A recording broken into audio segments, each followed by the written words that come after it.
Okay, so my presentation's about using productivity in outsourcing, and this is for big contracts in outsourcing. And I know a lot of people won't necessarily apply to, but one day you might find yourself in the situation where you're part of a big outsourcing contract, and then you'll be able to understand the pitfalls that might occur with these contracts and what to look out for. I used to be the team leader in this outsourcing contract, and we were very lucky because we were well funded. We had time to train. We were able to bring consultants in to train us. We even had people come in from, like Pekka from Finland, come in to train us, and Jean-Marc Dejane from Canada came in to train us as well as the local people in Australia. That's where I'm from, Australia. and things were going really well. The ISBSG was initially formed in Victoria, where I'm from. That's the state of Australia, and one of the big reasons why it took off was because at that time the Victorian government mandated the use of a productivity measure in the tender responses. So when you need to get government business, you need to understand what's your productivity measure. And so it was really big back then in Victoria, but things change, and now the Victorian government doesn't mandate that. But I am aware that other governments around the world do mandate that, and measurement is big in those countries. So right here, in this presentation, I'm talking about productivity in outsourcing, and I've got a little pie chart here with productivity, defects, time to market, on time, customer sat. They're just other measures that form part of a balanced scorecard. And there could be 10 other measures that you could think of that would actually form part of a balanced scorecard as well. But I'm just going to talk about productivity in this presentation. Okay, I'm going to cover the aims of measurement from both an outsourcer and a supplier point of view, the issues, what can go wrong, and what you can do to minimise the risks. Being measurement awareness is one of those, and the whole aim, which I'll go back to again and again throughout, is keeping it fair for both organisations. I'll go through an example contract setup, the measures in the contract, and how to actually begin with no history, and then go through one of like a service level agreement example and a calculation. Okay, so our aim is to create a contract or environment. So when something is being outsourced, so the outsourcer, they want to incent the supplier to improve. They don't want to outsource and then the supplier just not necessarily go slow. I've written go slow there, but they don't really try that hard to improve. So the purpose is to incent them to improve, not to overwhelm. So there is a balance here. The supplier has to have incentives to improve as well. So the service level agreements need to be well-rounded to ensure that the supplier addresses all the area that's required by the business. And again, we've got to keep it fair. We don't want to overwhelm the supplier with unnecessary SLAs. So we need to keep it fair for both parties. And then as time goes on, because I'm talking about like a long-term outsourcing agreement, say 10 years, that things change. And when things change, we need to reassess the contract. Okay, for the outsourcer, they can reduce their IT spend. hopefully, otherwise there's no point in doing it. They can get access to specialised skills. They can focus on, that enables them to focus on their core business, and they should be able to achieve balance with the measures that they put in place. From the point of view of the outsourcer, they would also have increased overheads in contract management because you would need a program office to manage this. And one of the problems is we always focus on what we're measured on. So if the supplier wants if the outsourcer wants the supplier to focus on something else, they really need to put a measure in place. So for the purpose of the supplier, you get a major contract, so that's fantastic. And you get the opportunity to exceed targets in the service level agreements and make bonuses. And so that's just straight profit, which is really good. If you exceed, and if you do exceed, and then everybody's happy. The negatives for the supplier is usually there's an intake of staff associated with that, and you don't know the skill set of that staff. That may be good and bad. And it might work out that you're held to unachievable metrics and then have to pay penalties. And if that situation occurs, it's not good for anybody. If it continues, if it's a one-off, that was bad luck. But if it continues, basically the contract will eventually fall apart. So it has to work for both people. Okay. I put this slide in because this is one of the things that initially we tried really hard to get right, and it was going well for quite some time until the people that we'd trained up left. But education is a really important part. So education of the outsourcer. So we took them to the IFPUG conference. That's an example. There's plenty of other conferences around the world on software management. We got involved with the software measurement community, and there's lots of communities. In my case, it was the Australian Software Metrics Association, but there's GUFBI, NESMA, IFPUG as well. And AMMS is quite active at the moment, especially with AMMS is in Mexico, especially with COVID.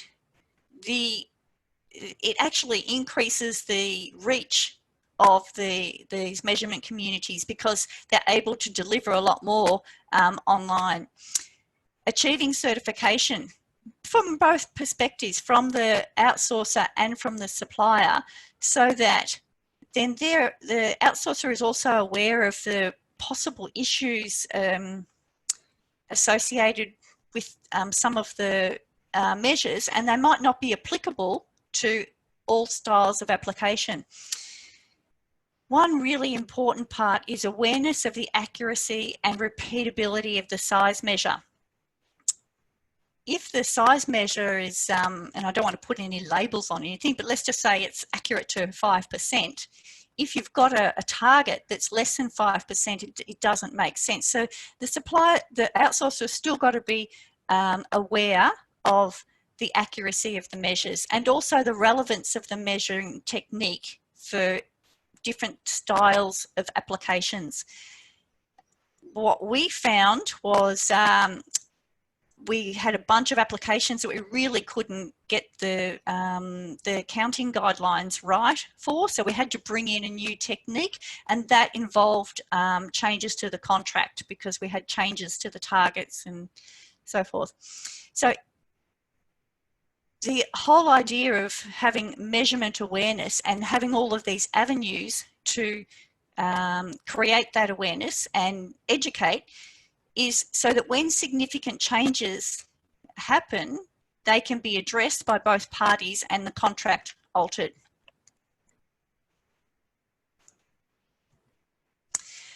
Okay, here I've just listed a few measures to be considered to have service level agreements on.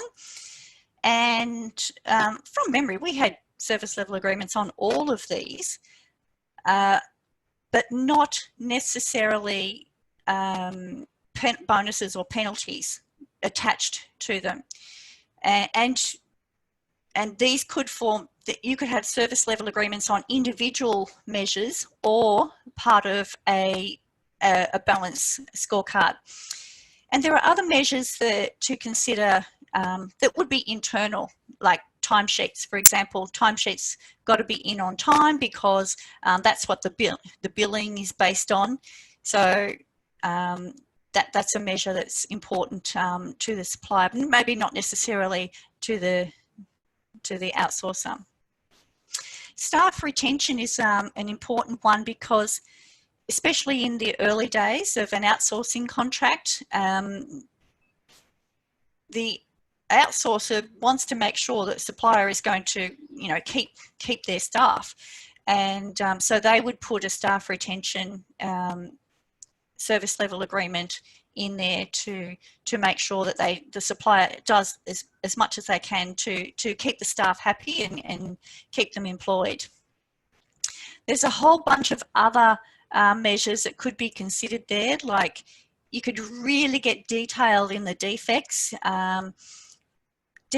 inspection density, coverage, effectiveness, test effectiveness. So we don't want to get too overwhelmed with the types of SLAs, but you need to understand, well, what is the really important things that will serve the business? Okay, when we have no history, we need to come up with a baseline. So we're a new organisation. We don't have any history of our own productivity. So what do? We create a baseline using a database such as ISBSG, or you can employ consultants to create a baseline for you. That's the first option. The second option is to measure for the first year, and I put in brackets there, or however long it takes to create this baseline. And in the next slide, I'll talk about what however long it takes means. Your own data is best. So to actually measure what you're doing for the first year and create a baseline from that is more valuable than taking someone else's data. But the problem is that it takes a lot of time to do that.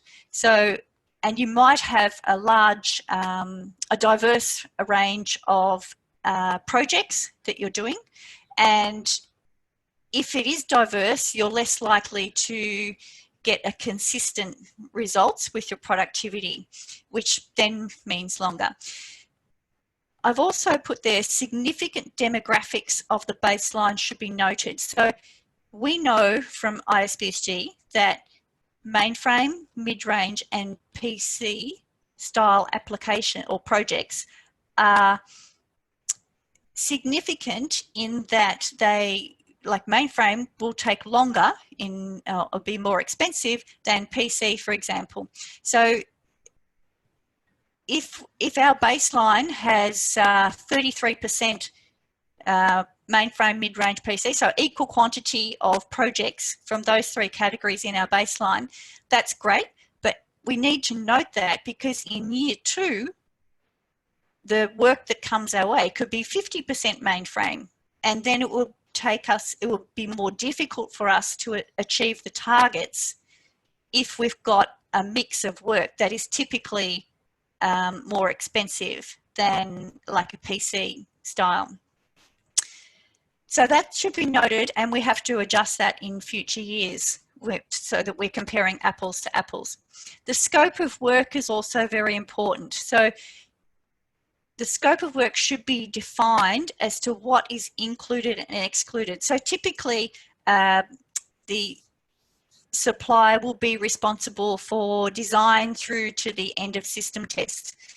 And if that is a consistent scope of work for all projects, then that is what we're going to measure. We would exclude some ad hoc sort of projects like a consulting piece or a decommissioning piece or a performance tuning. So anything that's not what we call a normal project, we would exclude that from the service level agreement measures. So in doing this baseline, I've talked about looking at a database or measuring yourself. It's actually best if you do both to achieve the biggest range of, biggest number of data points, and also your own data in there. So how many data points are needed? And this is the million-dollar question. You need, it really depends on your correlation of the data. So if they're very consistent, then you'll have a high correlation of the data and you'll be able to have more confidence that this is your baseline. If they're all over the place, if the productivity results for all the projects that you're measuring in year one are all over the place, then you're going to have to keep going to find some consistency or understand what categories are producing different results in the baseline. So you can get a statistician, that's a recommendation, to understand the data, to get a p-value of less than 0.05, so it's statistically significant. And also another option is to ensure that the targets in the contract factor in the possible error in the baseline. So let's say you can't get a baseline that's statistically significant, then the targets need to take that into account, and that's an option as well.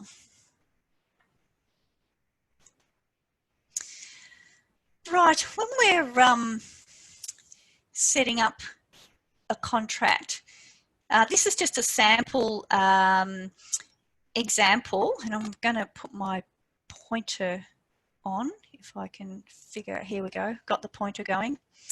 Okay, so in this contract we've got year one is starting at an improvement of 10%, year two an additional 5%, year three additional 5%, and then it tapers off, okay?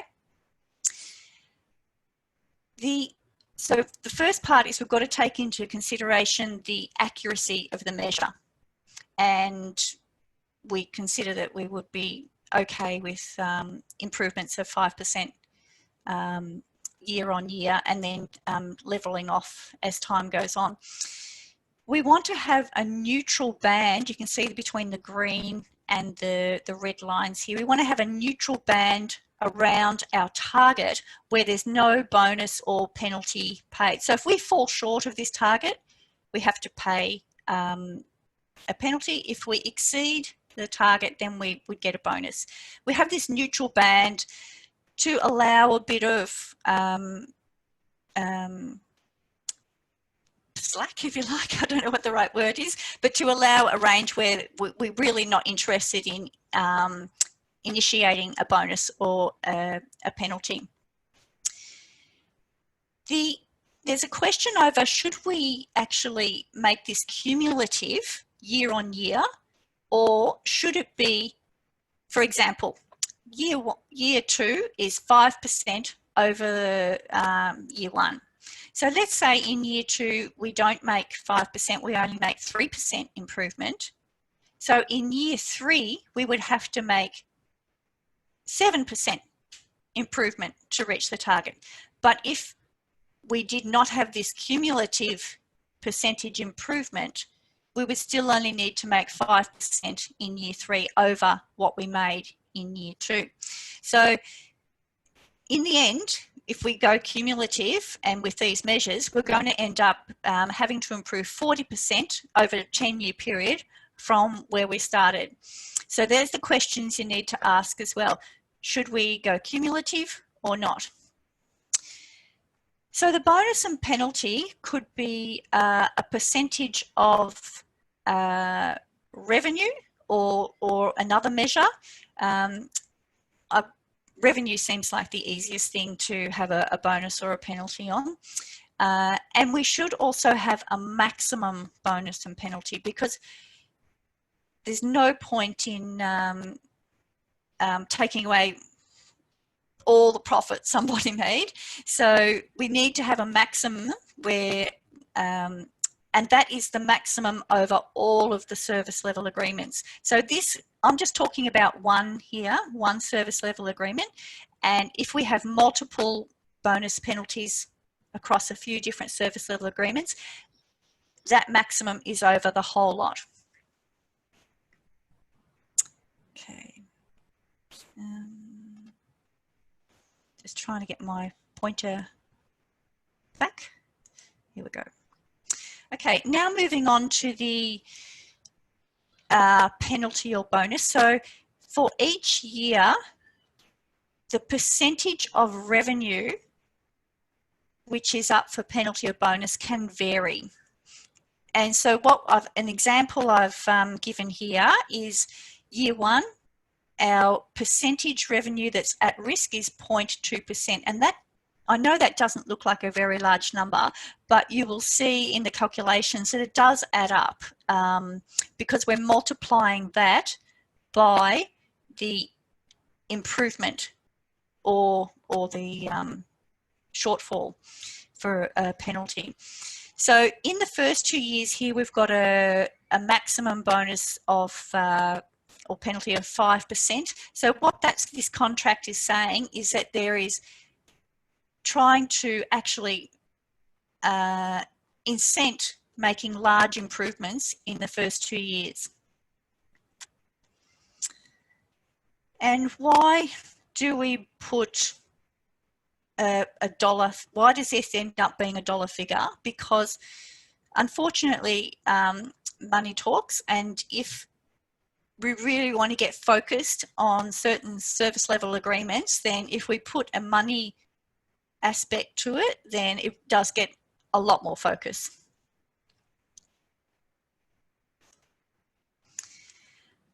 Okay. This is how we would calculate the bonus and penalty.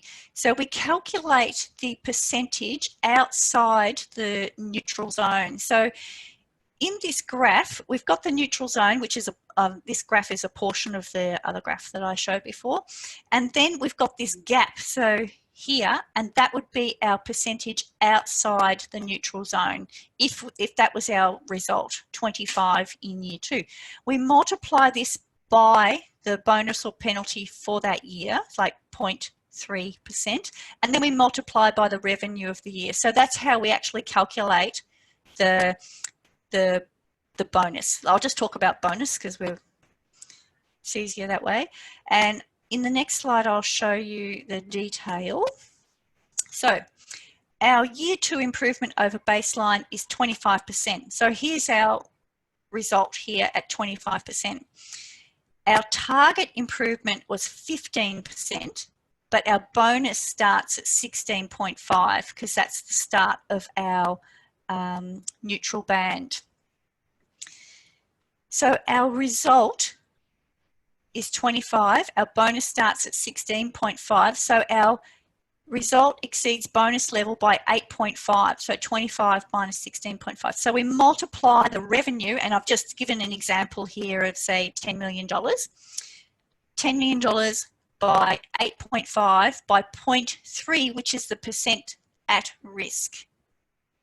And that works out to be $255,000. Our maximum bonus on a $10 million revenue, 5%, is $500,000. So if we had another service level agreement that ended up the same as this, then we would be capping our $500,000 bonus. So that's why the bonus is there. And another thing to point out is that this is straight on top of profit, or if it's a penalty, it's straight off the bottom line. So in business, if you have a profit margin of, say, 10%, then if you've got 5% of that at risk, that's half of your profit is at risk with these service level agreements. So they're pretty important.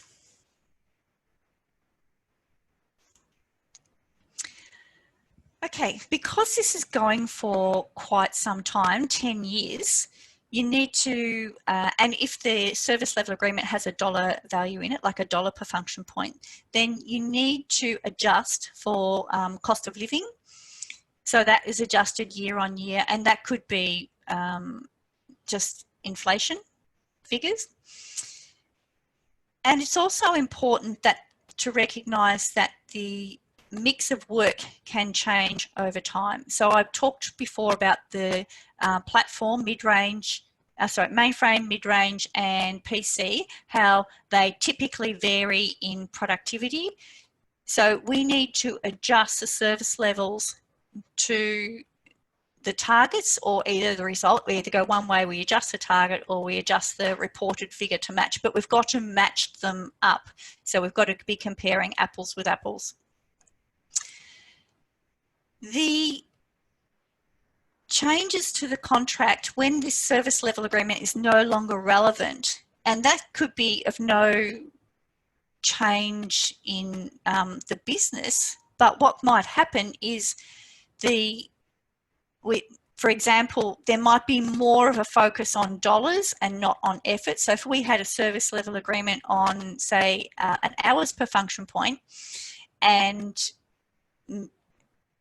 but then that was going to decline, but we're actually getting cheaper resource and we were still ahead with the dollars. If the focus is more on the dollars and not on the hours, then we can change that service level agreement to cater for that. And say, for example, we had issues with extra defects getting through, which caused a customer satisfaction issue, then the business might want to have more focus on testing. So they could introduce more another service level agreement on testing. So things can change over time, and I'm getting back to keeping the discussion open between the outsourcer and the supplier to make sure everybody's educated on the intricacies of the measures, and that way we can have open discussions and be reasonable.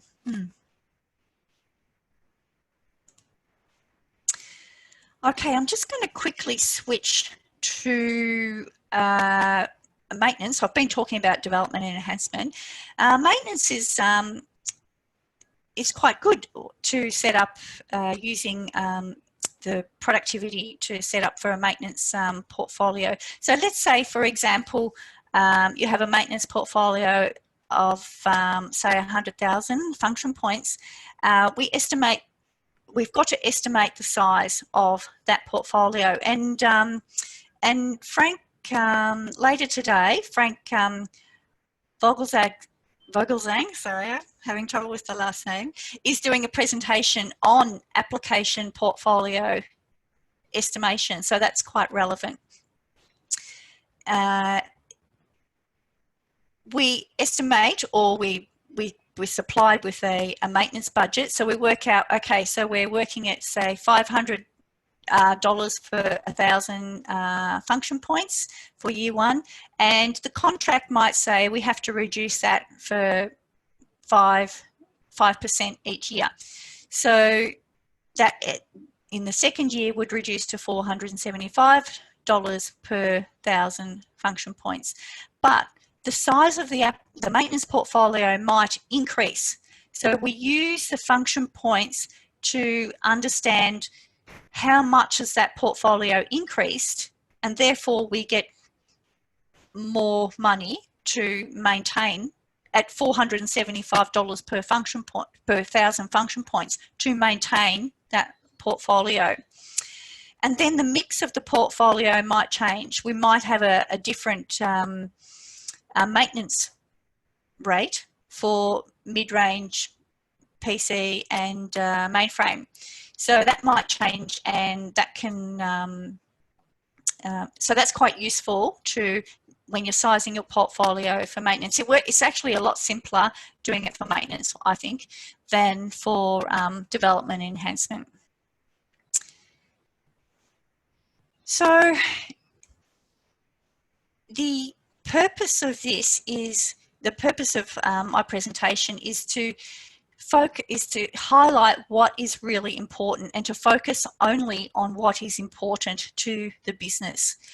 To keep it really simple, the simpler it is, the easier it is to manage, but at the same time you need to have a good cross-section to make sure all of the important things for the business are being addressed, to keep the dialogue open always with both organisations, and it must be a win-win for both organisations. Otherwise, if it's not, they will find a way to get out of the contract. And so you need to find a way to make it work and continue to make it to be a win-win for both parties.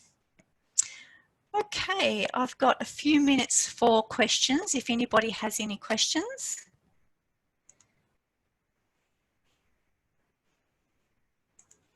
I've just opened my questions and I can't see any. Oh, here we go.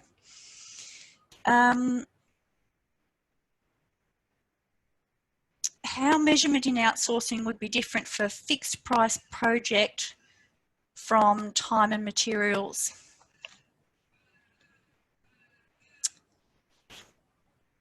I am talking about time and materials here. So fixed price, well, a fixed price project, the price is fixed up front, and then you can actually measure what it actually took, but that wouldn't be in a service level agreement. A fixed price project is outside, I would think, what I'm talking about in a service level agreement. What about agile? Here we have another question here coming in from Thomas. What does change if contract is based on CI/CD, continuous integration, delivery, deployment, and not on projects? Continuous delivery, integration, deployment. No, I don't know the answer to that question, and this is based on projects. It has to be measurable.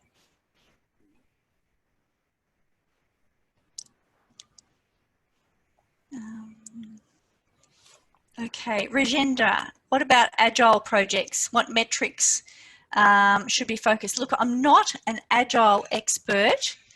There are plenty of consultants on the call that are agile experts.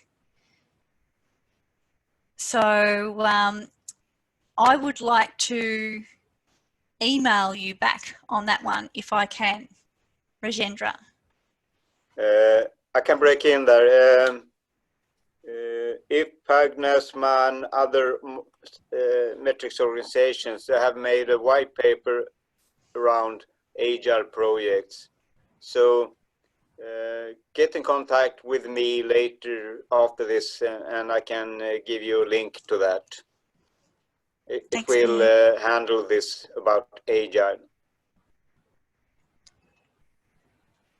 Okay, Penelope, you talked about a number of data points should be enough depending on correlation. Look, I always think about 25 data points if they've got a good correlation. It's really based on the p-value. Okay. From Pradeep, in the calculations example, was the revenue mentioned from the contract by the outsourcers or the supplier's revenue? Good point. It is the revenue that the supplier is receiving from the outsourcer, and I didn't actually mention that it's only the revenue that's specific to the projects that are being measured, because not all projects will be part of the service level agreement.